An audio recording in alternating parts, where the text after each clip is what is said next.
Kasus penganiayaan yang dilakukan oleh salah seorang WNA Australia terhadap seorang warga Simelu berakhir damai di kantor Kejaksaan Negeri Simelu. Pra-restoratif justice dilakukan usai polisi melakukan pelimpahan tahap 2 berkas bersama tersangka.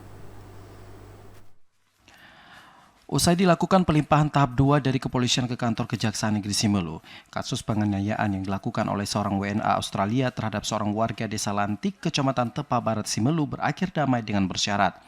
Proses perdamaian dilakukan di Kejari Simelu dengan menghadirkan pelaku yang didampingi penasihat hukum bersama korban dan juga keluarga serta dari pihak kepolisian maupun jaksa. Kajari Simelu, Yuris Wandi mengatakan proses perdamaian dilakukan usai kedua belah pihak mencapai kata sepakat terhadap persyaratan yang dipenuhi pelaku untuk memberikan biaya pengobatan kepada korban.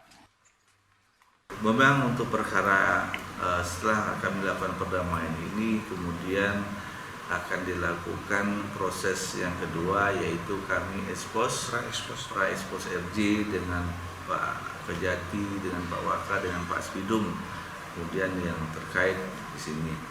Nah, setelah dilakukan expose dengan Pak Kejati dan Pak Waka serta Pak Spidum disetujui, kemudian kita lakukan exposan RJ ke Jaksa Agung Muda Pidana Umum.